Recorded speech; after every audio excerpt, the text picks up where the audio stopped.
All right, so previously we were playing with delay loops and cool things you could do with that, and we found the wonderful danger zone of a feedback loop in delays where things get out of control and these sorts of things.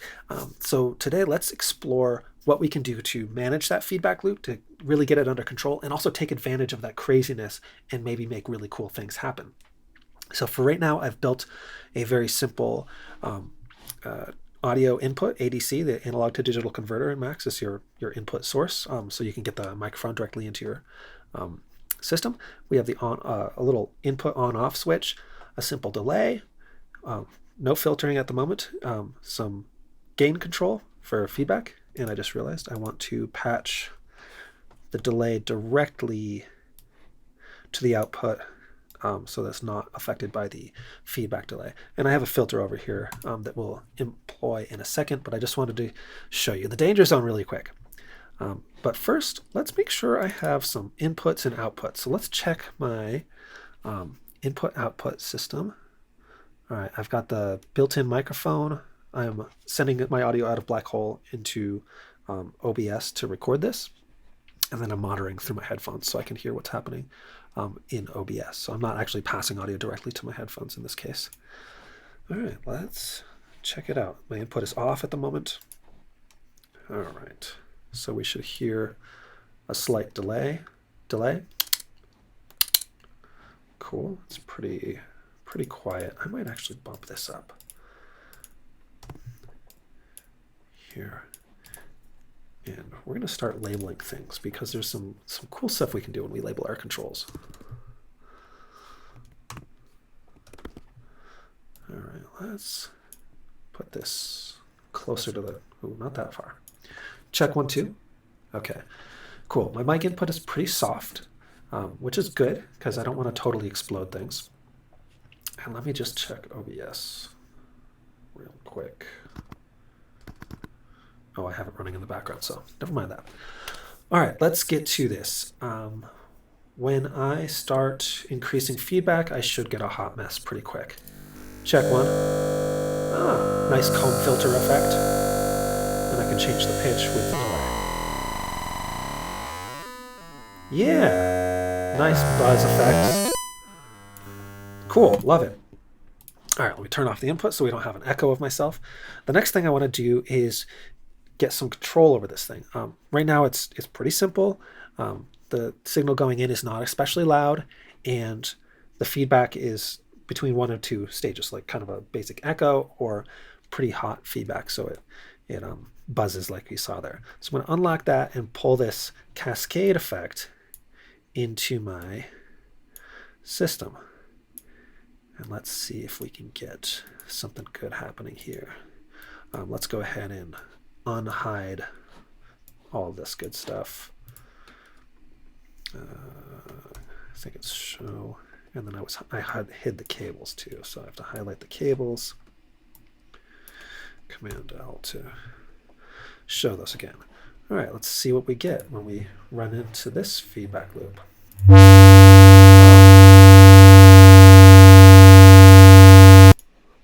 We get a hot mess. So I am going to add something. I want to be able to just clear that feedback loop when it gets out of control. So I'm going to add a little button here.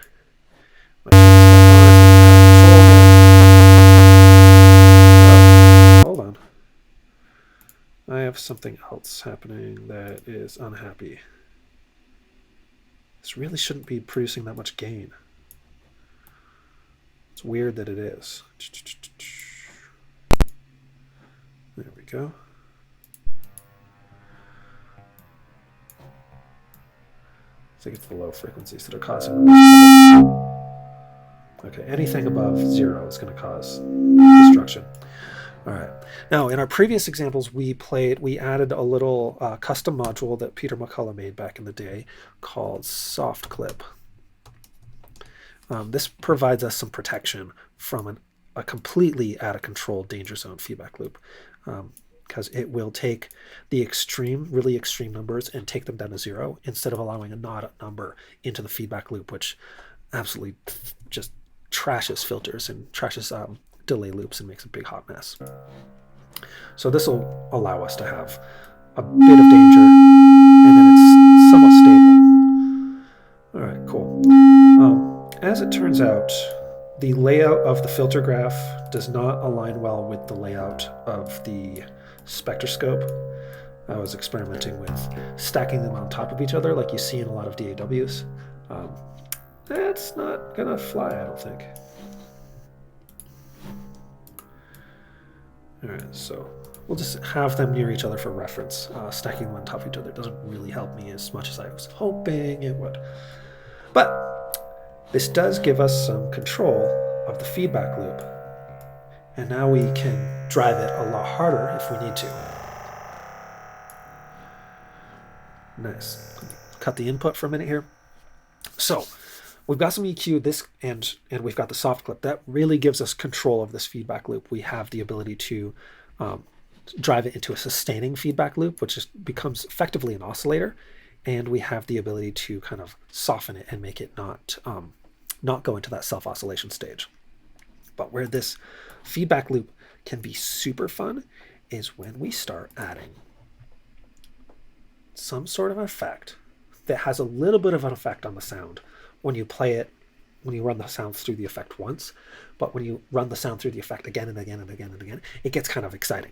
So one of my favorite ones for doing this is called frequency shift. Shift. So this takes an input of a frequency amount and it shifts all the sounds by a certain by the argument of the frequency shift. So let's slide that in here. Take all these guys and put them into the bottom of frequency shift. We got this guy. Shift. So I'm starting to label things because there's something I want to show you in a few minutes that will make it so that our screen real estate isn't totally trashed by both processing, like the what do you call it, the flow chart of how things are connected, and the interface, the things that we use to control the whole system.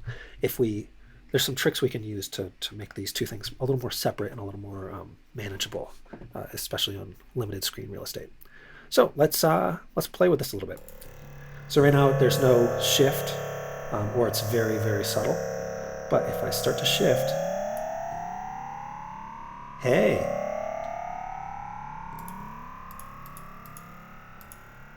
Let's go further.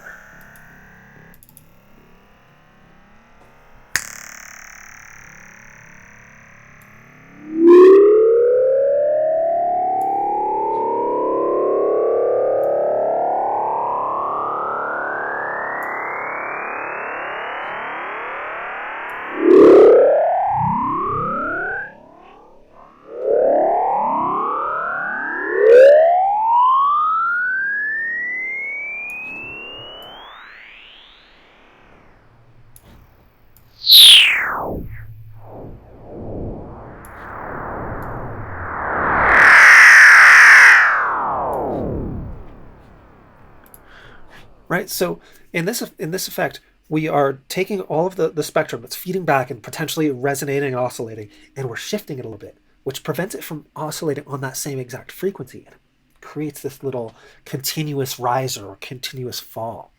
And this can be really useful if you use it subtly just to make sure nothing gets out of control. If you just have a little bit of feedback, this might have been used in old PA systems to prevent feedback loops from microphones to stage monitors, because you could just make a tiny bit of a shift and it doesn't detune the audio too much, but it just shifts the frequency so they don't self-oscillate quite as much. Now, of course, I'm driving the feedback to an extreme level. Like a normal system wouldn't have that amount of feedback, like a PA system or something like that. But because we're deliberately playing with the feedback loop, we're driving the feedback loop pretty hard.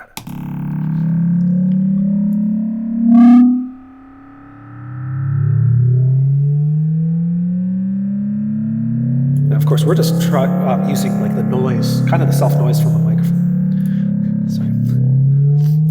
We're using the noise from a microphone to drive this whole system. You could also drive it with an oscillator. You know, if you grabbed yourself a Rect and ran it at like 50 hertz or so.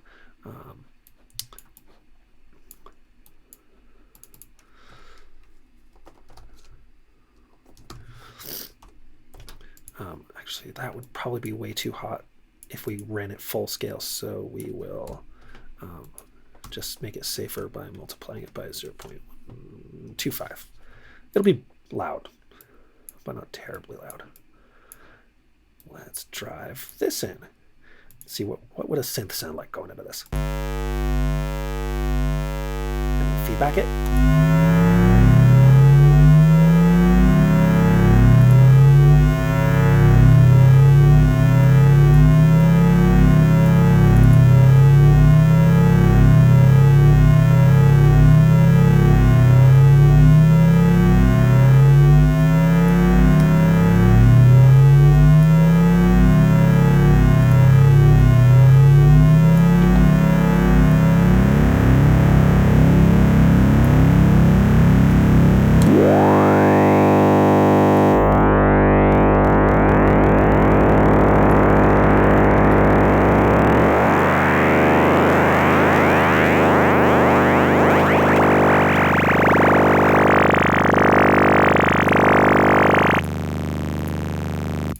So as you can hear, you can get some pretty extreme effects from just a very simple patch, feedback loop, frequency shift, and boy, you can have some fun with this. All right, let's just do one more modulation today, and then we'll get to it. Let's take this guy back to 0. So that'll be sort of our reset. And I am definitely running out of real estate, so it might be time to show you the next cool thing. Let's see here. Down in the lower corner of my screen, probably like right underneath me, is a little button called presentation mode. If we click that right now, the whole screen goes blank. But if we take the things that we're interested in, the controls and the numbers next to them, let me take this one. Take this guy, we take these guys, volume, and I need to label that one. And we go, I only know it by key command. So it's Command P, Command Shift P. Sorry, Command P is print. All right, and then we go to the presentation mode, and all of the flowchart has gone away, and only the things that we've selected are active. And now we can make a brand new layout. So let's have, and I need to now update my labels a little bit. Mic input, square wave, put the square wave frequency there. Put the delay controls here. In fact, the feedback for the delay control should be near here. We got a frequency shift. Put this here. I'm not being like really thoughtful about my layout. I'm just trying to condense things. And then on/off. Oh, and we can even bring this guy over here. And the EQ's in the feedback loop, but it doesn't really matter that much. Maybe I want these two on top of each other. Let's see, what's the ranges? I keep on fantasizing that I'll be able to square up the EQ controls and the EQ display, but that's another whole other can of worms. All right, so let's turn this guy on, and let's drive it with a square wave, and then run the feedback up, and then shift it.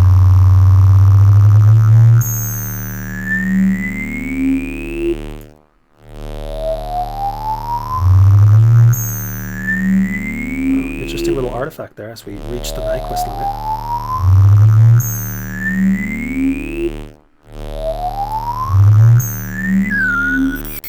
Let's take this delay time, make it a little more visible.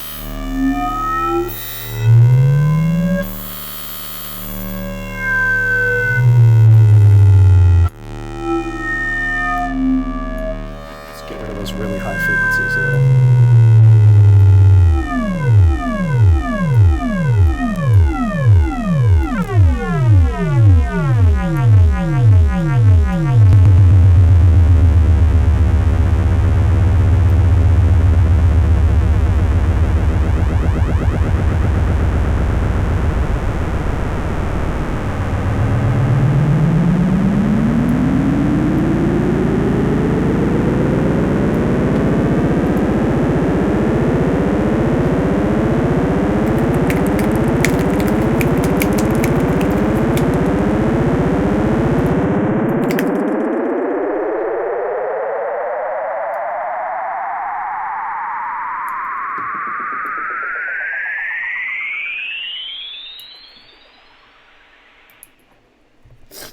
that can be a fun way to end things, to have it kind of disappear into the ether of sound design.